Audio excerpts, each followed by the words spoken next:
तर त्याच्याकरता बटुळे बाबा उद्धार झालेले आहे। ज्या दिवशी पहिली वाईट पडली त्या दिवशी माझ्या बायकोचं मी उजव्या हाताने कुकू पुसण्याच्या ऐवजी डाव्या हाताने पुसलेले। वंधाऱ्याची जात कुठं वाढायची, आता याची जात वाढायची त्याची जात वाढायची, नेमकं तोही जात आम्हाला कळली नाही कुडाली। कोण्या जातीचं आहे रे ते, कोण्या वाड्याचं आहे रे ते?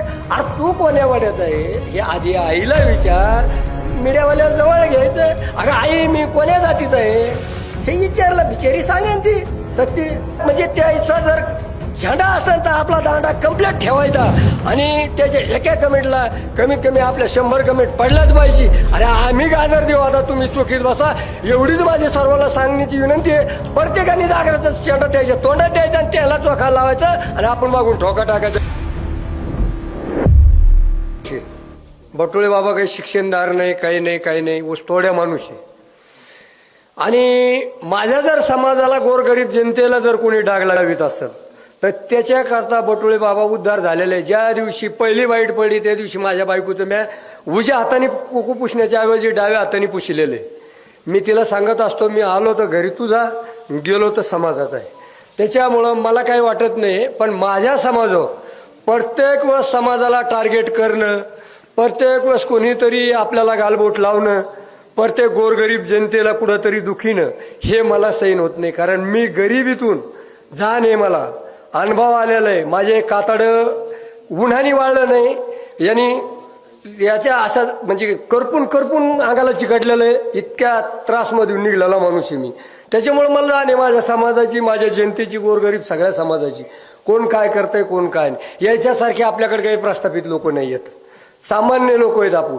आणि सामान्य लोकांच्या ताटातलं घेऊन बरं ते घ्यायचं होईन, कायदेशीर असेल तुमचं, कायदेशीर तुम्ही घ्या राहा, काय करायचं ते सरकार आणि भांडण तुमचं आहे। समाजाचं आणि ते आपलं भांडण आहे का? त्या समाजाचं आणि ह्या समाजाचं काही भांडण आहे का? तुम्ही आरक्षण देणार आहेत का इथं बसलेले कोणी त्यांना? नाही। मी देणार आहे का? नाही। तो घेणार आहे का? नाही। कायदा आहे, कायदा जो लिहिला त्या कायद्याप्रमाणे त्याला काय असेल ते मिळेल, सरकार देईन नाही देईन।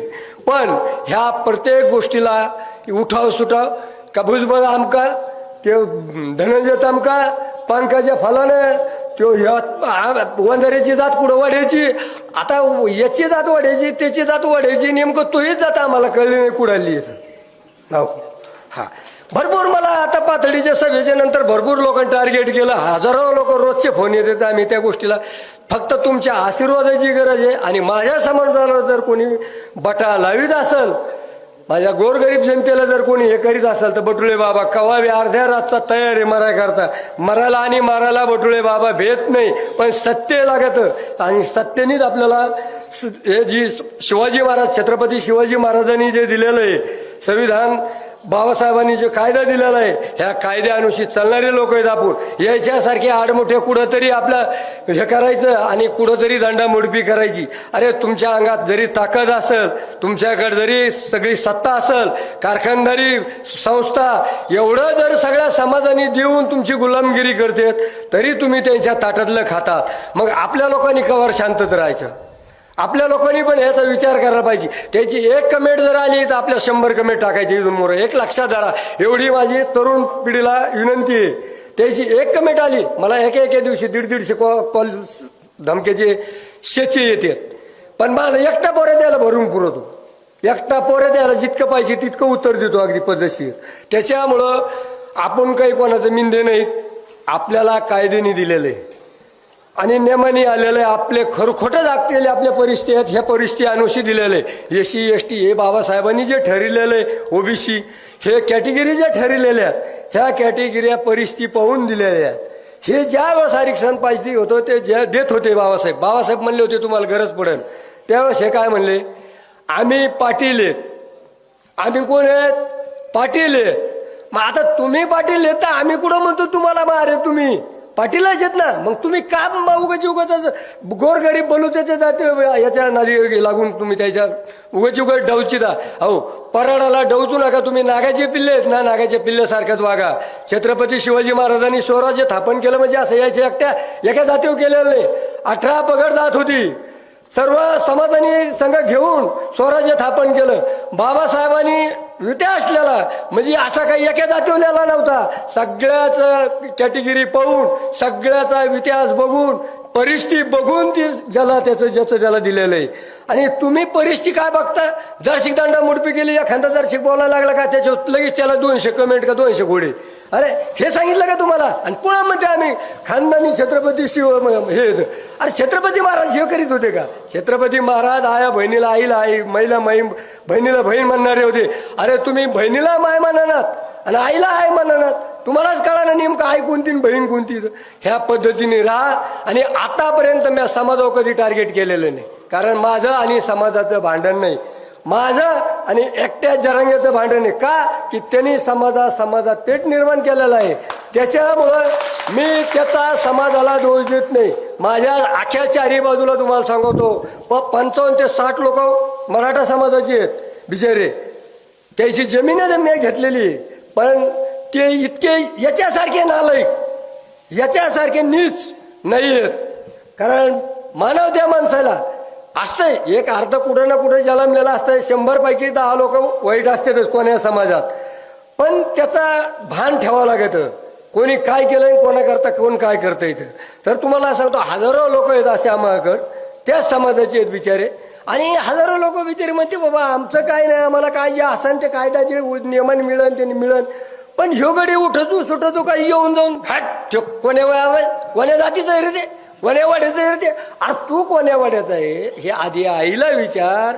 मीडियावाल्याला जवळ घ्यायचं, अगं आई मी कोण्या जातीचं आहे हे विचारलं, बिचारी सांगेन ती सत्य. आजी हे महत्वाचं असतं. त्याच्यामुळं माझी एवढीच कळकळीची विनंती आहे सर्व तरुण पिढीला आणि आपल्या ओबीसी समाजाला की त्यांच्या म्हणजे त्याचा जर झेंडा असेल तर आपला दांडा कम्प्लीट ठेवायचा. आणि त्याच्या एका कमेंटला कमीत कमी आपल्या 100 कमेंट पडल्याच पाहिजे. कारण आपण त्यांनी टाकलेल्या प्रश्नाला उत्तर दिल्याशिवाय पर्याय नाही.